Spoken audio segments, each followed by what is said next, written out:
I want to take a moment to thank everyone who's sending me homemade masks, from Sydney to Kathy in Salem to Roberta in Pendleton.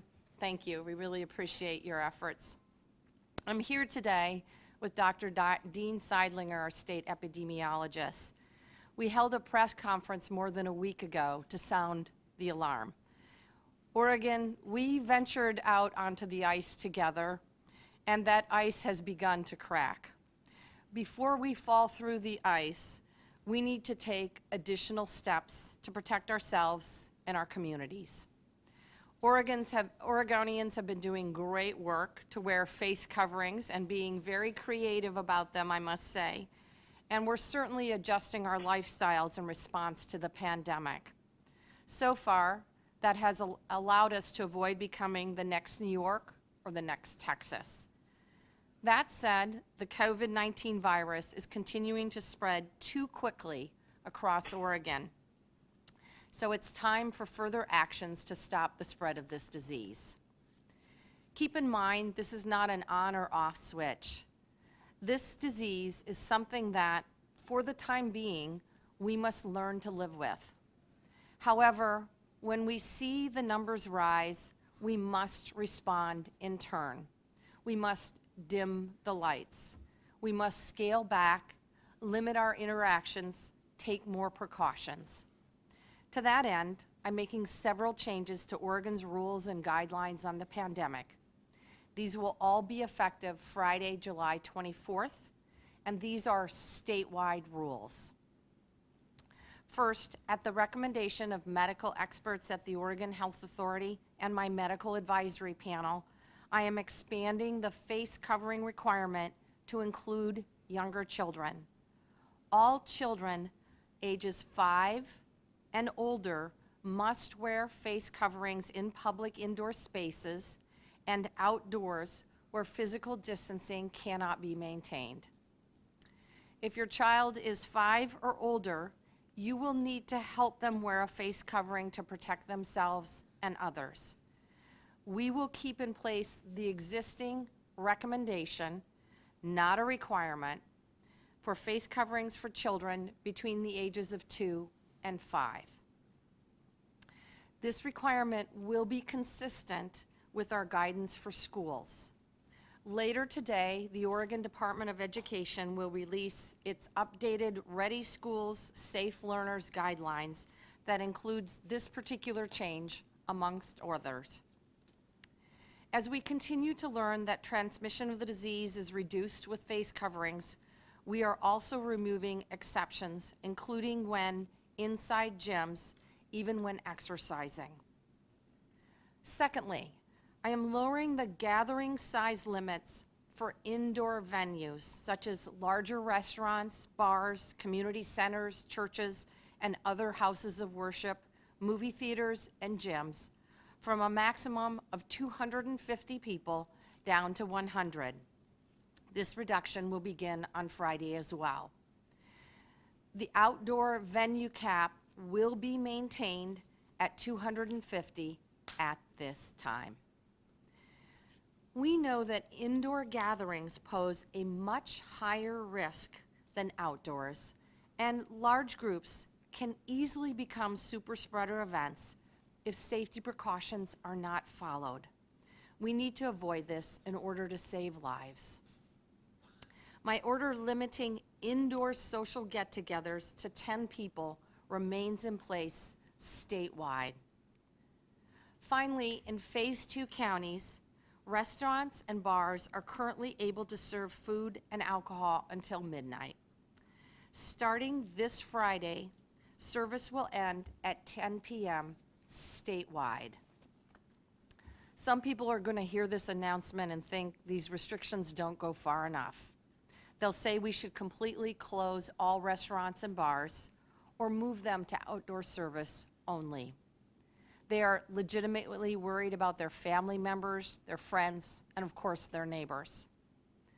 Others are going to hear the news and think these restrictions go too far and are too onerous. I know that every business that has to close earlier or serve fewer customers will have to contend with even tighter margins to stay afloat. But here's what I want Oregonians to know.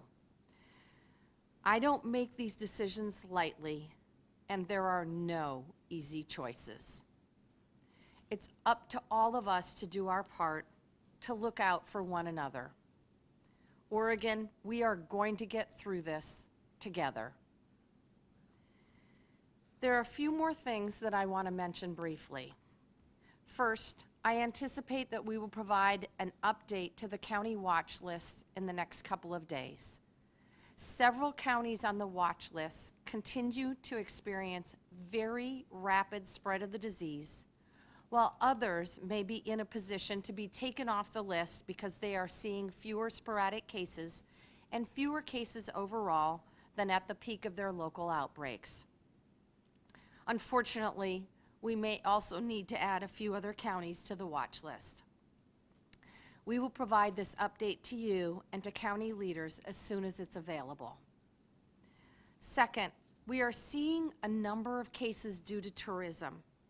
I will be taking action to address this soon, and my office is talking with neighboring states about this issue.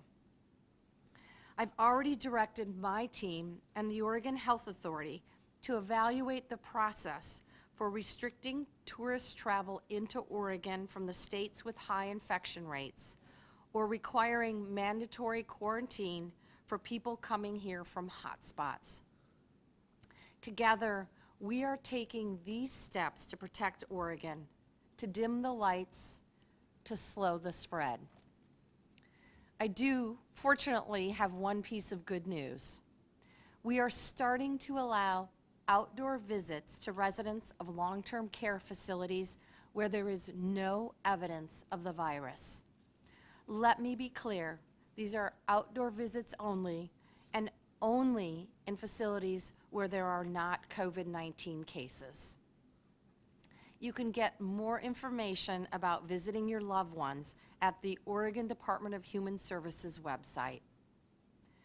Finally, I just want to mention before closing about schools.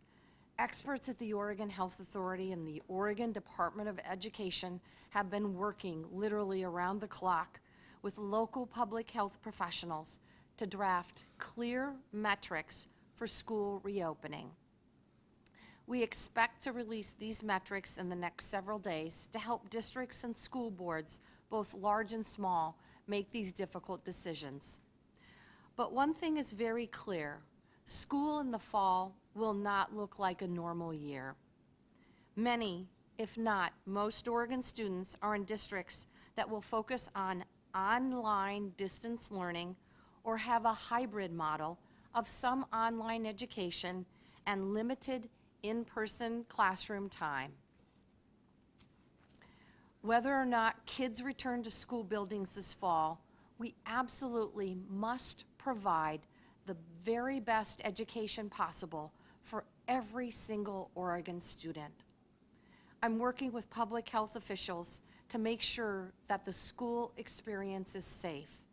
And I am pushing our school officials to make sure our underserved and marginalized students, our kids of color and our low-income kids, get the support, services, and opportunities they need.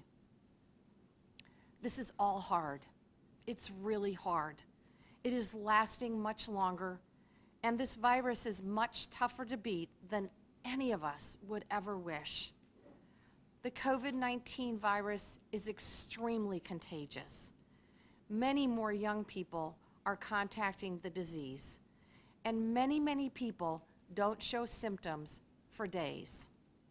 In that time, you can come into contact with dozens, or if you're not careful, hundreds of other people in your social circle and your community. That's why the 3 W's are so very important.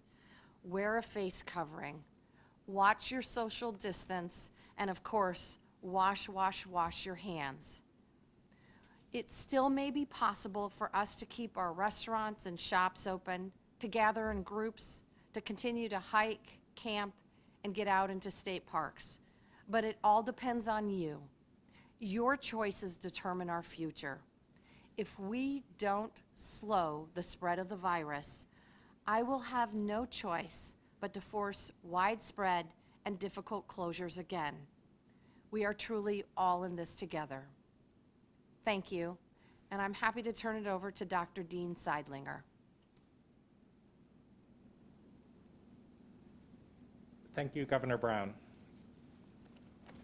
I want to take a few minutes to talk about why these measures are necessary to put the brakes on COVID-19 here in Oregon. Our models told us that we would see more infections, more hospitalizations, and tragically, more deaths when we reopened, and that's what we continue to see. So here's where we stand today. Yesterday, the number of confirmed and presumptive cases of COVID-19 in Oregon topped 15,000. Today, we're reporting an additional 264 cases. For the last week in Oregon, we recorded over 2,400 cases of COVID-19, a 26% increase from the previous week. In addition, we reported 7 deaths yesterday, which matched our all-time high from the worst days of the pandemic. Today, we're adding 2 to that tragic total. And for our most recent week, 7-day period, we recorded 25 COVID-19 deaths compared to 22 the previous week. These are our fellow Oregonians, and my hearts go out to their families and friends for the loss of their loved ones. Hospitalizations continue to rise, but not as fast as our new infections, in part because we're seeing more cases of COVID-19 amongst younger people who tend to be healthier going into the illness and have milder symptoms. Our treatments in our hospitals continue to improve. Today, Oregon hospitals have an adequate number of ICU beds and ventilators to serve the people with COVID-19 and others who are seeking care. But we can't ignore the looming danger. If left unchecked, Oregon is on a trajectory to overwhelm our healthcare system with coronaviruses in the future. We've avoided the grim experiences of our neighbors in New York, Miami, and Houston. In those places, hospitals have been swamped with COVID-19 admissions, and doctors and nurses have been overwhelmed, forced to make heartbreaking decisions to triage patients into various life-saving treatment. But it's a dark possibility we can still prevent. By all of us changing our behavior in fairly simple ways, we can prevent this tragedy in Oregon. So what's driving the disease in Oregon right now? Well, the good news is those large outbreaks in workplaces and long-term care facilities are accounting for a diminishing proportion of cases. We have more resources to assist with isolation and quarantine. We know that for people to stay home and limit the spread of disease, they often need help with shelter, food, and other necessities. But the bad news is our sporadic cases are growing. These are people who became infected with COVID-19, and we don't know where they got it. This is evidence of community spread. As of last week, almost half our cases in Oregon can't be traced to a known source, which means the virus is circulating even more than we'd hoped, and it's diffuse and largely undetected in many communities. Our contact tracing and public health investigation system is under strain. Last week, case investigators were only able to initiate timely contact with 93% of new cases within 24 hours. That's below our goal of 95%, but still represents a tremendous amount of effort and great work that our local public health, tribal health, and state health colleagues are continuing to do to respond to this pandemic. That dip adds urgency to our efforts to bolster our investigation and contact tracing capacity across the state, which will help us in containing community spread.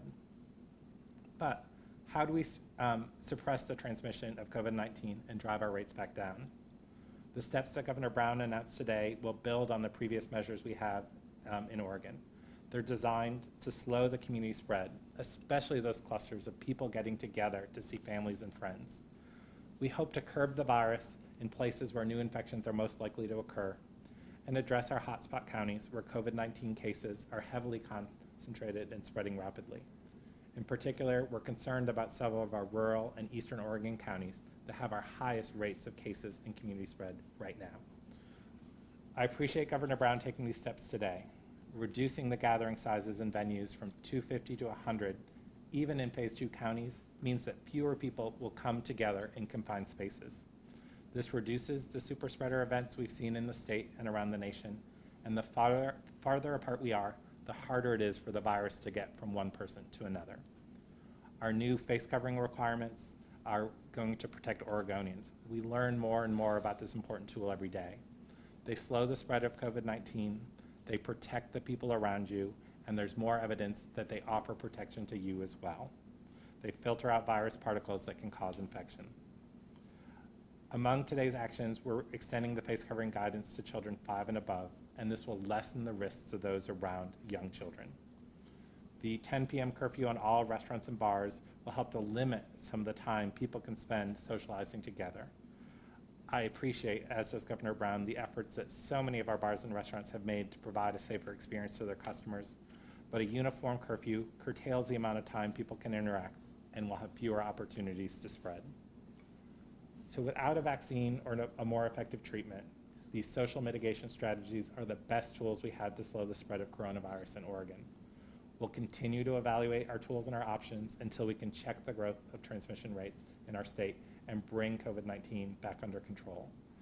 But I need to end with a familiar and urgent reminder that stopping COVID-19 in Oregon isn't just about my job or Governor Brown's job. It's the job of every single person in Oregon, and we all have to keep at it. You can help by doing these very specific steps. Wear a mask. If you leave the house and you're going to come into contact with other people, have your face covered. Don't get together with friends or families in groups of more than 10 people, and avoid large groups as much as you can. Stay 6 feet away from others who don't live in your household. Wash your hands frequently, at least 20 seconds, and don't touch your face. And if you begin to feel sick, stay home, away from other people. Call your provider about next steps. The only way we can stop COVID-19 in its tracks is by isolating ourselves if we're ill. And answer the call. If your phone rings and someone from public health is asking you questions about when you became ill or who you're in contact with, cooperate with them. Give them the information they need and be a part of slowing the spread. Living through this COVID-19 pandemic is hard. Some of our fellow Oregonians have been much more impacted than others. Our Black, African American, and African immigrant neighbors, our Latinx neighbors, our Pacific Islander neighbors, and our Native American neighbors have been impacted more than others in the state. We're adjusting to the daily risks we face from the virus, and this is disruptive. We experience worry and uncertainty about things, and it can be exhausting.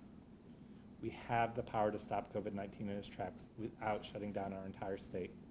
In Oregon, we proved we could put coronavirus on the run once before. We must do it again.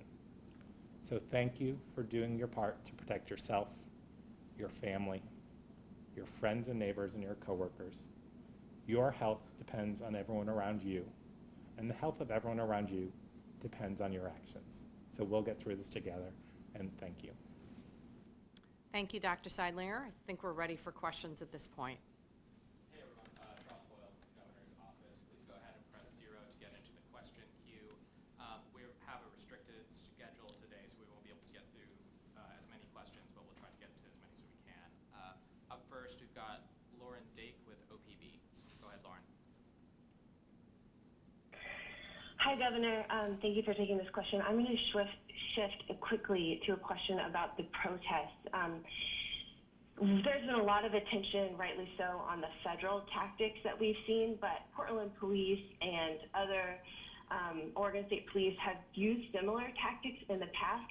I'm curious what big picture thoughts you have right now on how you're going to address police violence at protests by law enforcement officials. And also, are you talking to Mayor Ted Wheeler about this? In answer to your question, yes, I'm talking to Mayor Wheeler and other local elected officials, as well as community leaders, about what's happening in Portland. In terms of my thoughts, the property destruction and the arson need to stop. It is a distraction from the critically important work that we all need to do together to work towards eradicating racism in our criminal justice system, in our law enforcement, in our education system, in our healthcare system. Just today, I am meeting with law enforcement officials and community leaders to start to begin the conversation about what does a new system of training for law enforcement across the entire state look like. We can look at best practices around the country and frankly in other nations around the world that can lead to better outcomes and a higher level of public safety. These are the conversations that need to be taking place. This is the type of work that we need to be doing. Thanks, Lauren.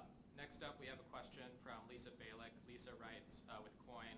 Lisa writes, with so many people still not wearing masks, getting together with friends and family groups, at what point do you think there will be believability by everyone that this is a serious health threat in Oregon? Lisa, that's a really good question. Obviously, one of the challenges that we are facing at the state level is, until recently, very mixed messages from the Trump administration about the science and data behind face coverings. What I do know is this, is that Oregonians are smart and innovative and creative, and from making their own face coverings to using face shields, Oregonians are going above and beyond to not only protect their community members and their neighbors and their family members, but themselves as well. The science is changing, and I'm going to turn it over to our state epidemiologist to talk about that. But one thing is really, really clear. We know that wearing masks saves lives and reduces the transmission of the virus. I appreciate all Oregonians who are participating in this very important action and encourage those who are not to take action immediately. Thank you, Governor Brown. I think as we learn more about the use of face coverings, we're seeing that they are an effective tool in slowing the spread of COVID-19. Even when you don't know you're sick, you can spread the virus to others, and covering your face can make those around you safer. And there's emerging evidence that they offer a level of protection to yourself. So wearing that mask is not only a selfish thing to do because it protects you, but it's a generous thing to do because it protects those around you. It doesn't substitute for other protections we all need to take, avoiding large gatherings, keeping our physical distance when we're out in public with those not in our household, and washing our hands. But these fairly simple things can really make a huge difference. And so we hope that we'll continue to see more and more Oregonians heeding this advice, and I think we do. Next up, we have Simon Gutierrez with KPTV. Go ahead, Simon. Hi there. A question for Dr. Seidlinger, I believe. Can you hear me okay? Yes. Yes. Okay. I was curious about the guidance on kids and face masks. We'd heard previously that kids aren't suspected of being big spreaders of the virus. Is there new evidence that children are spreading COVID-19? Thank you for that question. I think, some of the latest evidence we have comes from Korea, who's had an experience with hundreds of thousands of students back in school. And what it appears is that children 10 and over appear to spread the disease as easily as adults, but that children under 10 are less likely to spread this disease. This adds to the evidence we have that children are less likely to have symptoms, less likely to be sick themselves. But still, these younger children can be infected with COVID-19. These younger children live in families. These younger children are often taken care of by older adults, grandparents, and other individuals who are at risk for more serious complications. So having children from 5 to 12 who are able, with some coaching from their caregivers and some practice, wear face coverings, offer an extra level of protection, even though they're less likely to spread the disease, and that's what we want. Everyone in Oregonian doing their part, even some of our littlest, newest members of Oregon. And Simon, I just have to say, I want to say thank you in advance for the parents, the grandparents, guardians, and child care providers that are going to help us with this new policy. Obviously, I cannot be everywhere all at once, and it's really important, and I am incredibly grateful that parents are willing to step up and help us with this really important task. Thanks, Simon. Next up, we have Lachey Wesley with K2. Go ahead, Lachey. Hi. So, Governor Brown, how would the state enforce the travel restriction? And this question is for Dr. Seidlinger. Can you give us a little bit more information about an outbreak involving a Hood River sports team And is that outbreak informing decisions about school reopenings? Look, just to be perfectly clear, we're still in conversations with our partners in the region about the travel restrictions. But I want to be really clear that the focus will be on tourists coming from hot spots in other parts of the country. We are wanting to make sure that travel restrictions are practical and pragmatic. We know that it's critically important to keep supply chains intact. And of course, we don't want to restrict travel for employment purposes, for work. So we're talking with our neighbors, hoping to come up with a pragmatic solution in the next couple of days. And we'll be announcing it as soon as we've reached an agreement. And thank you, Lachey, for that question about sports and the spread of disease. While I can't comment specifically on the outbreak in Hood River, what we do know is that we've seen outbreaks amongst children playing sports. We've seen cases and outbreaks in collegiate sports and professional sports. We have recommendations here in Oregon for the return to recreational activities and sports that have safety top of mind, that have things that coaches can do, things that participants and parents can do to try to limit the spread of disease in these settings. Some sports, contact sports like football, wrestling, and other things where people come into continued close contacts aren't on the list right now in Oregon. But for other sports, if they can be played outside, if practice can be changed to limit the contact between individuals, if individuals who are showing signs of COVID-19 stay home, we can limit the spread within these settings and make them safer.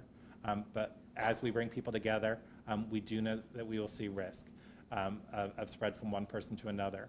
We're developing guidance in alignment with ODE that can say what does sports look like that's associated with K-12 schools, and what does sports look like in other venues like club sports and things, so that we can keep kids in those settings safe, coaches and the adults in those settings safe, and adults who get together to play sports as safe as possible. Thanks, Lachey. Next up, we have Amy Green with the Oregonian. Go ahead, Amy.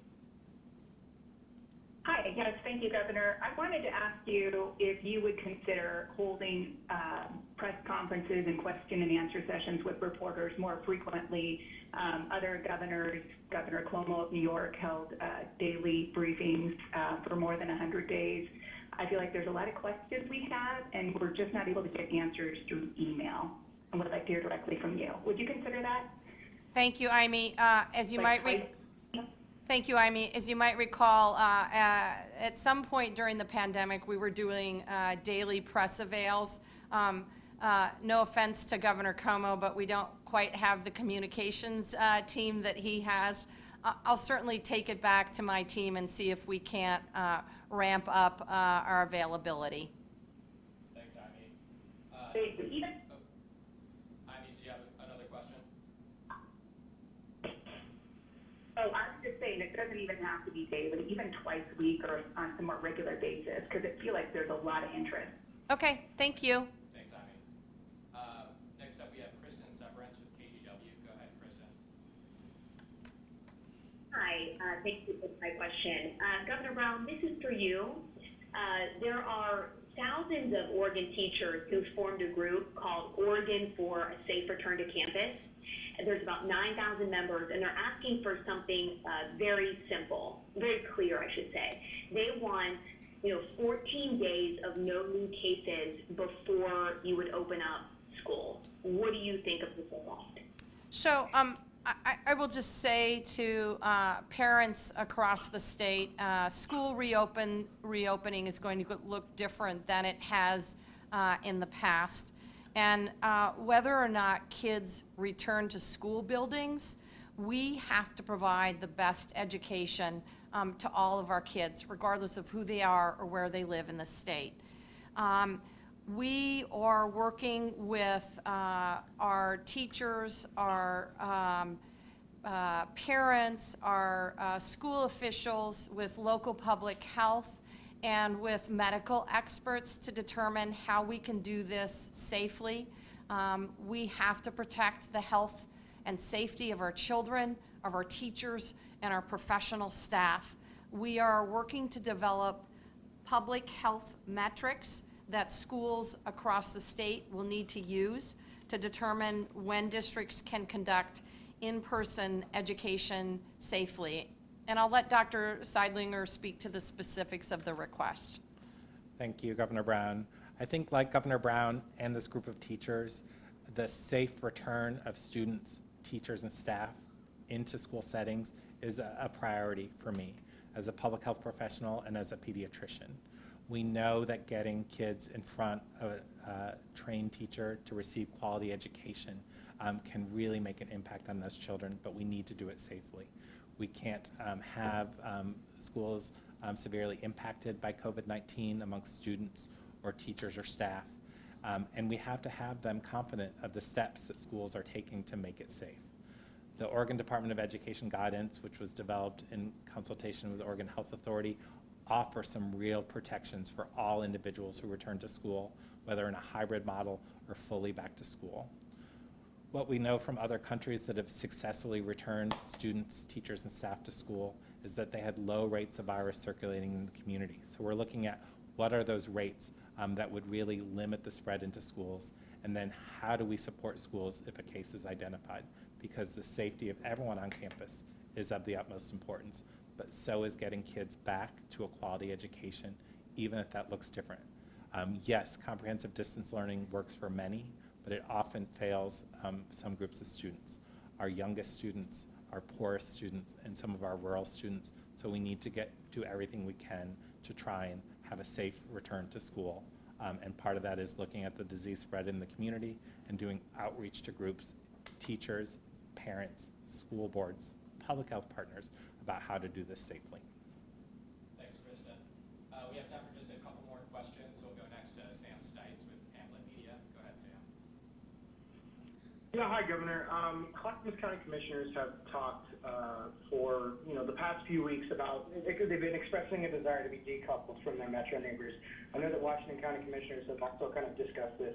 Is there a future if either of those counties are going down in their infection numbers on all of those criteria that you might consider decoupling them, or is the metro region so tight knit that that's not a reality? As I've said before, it's the metro region is clearly a region, and folks don't stop at the Multnomah County border when they want to go to a restaurant or go shopping in Clackamas County, or folks that live in Washington County may be traveling to Clackamas County for their work. So it's very much economically and culturally integrated. I think what I would say is this, and that is we are all going to have to do a better job of our taking responsibility for our personal actions, wearing face coverings, maintaining our physical distance, and washing our hands if we want to get the virus rates down. I'm particularly concerned. The beginning of the school year is only a few weeks away, and we want to make sure that our children can stay safe and get a good education, and we have got to get the virus rates down if we're going to hope to get children back in the classrooms. Thanks, Sam. Last question today, we have Claire Withacombe with the Statesman Journal. Go ahead, Claire. Good morning, Governor. I want to ask a question about the protests as well. Are you considering or vetting any specific action to address federal agent actions in Portland of late? Look, we are looking at all the tools that we have to tackle this issue. I appreciate the leadership of the Attorney General filing a lawsuit on Friday. My understanding that is in front of the federal courts this morning. But let me be very clear with Oregonians. When I spoke with the director of the Department of Homeland Security last week, I told him to go home and to take his federal troops with him. This is a democracy, not a dictatorship. We cannot have secret police abducting people and putting them in unmarked vehicles. I cannot believe I have to say that to the President of the United States. I know that Oregonians are outraged. Americans should be appalled.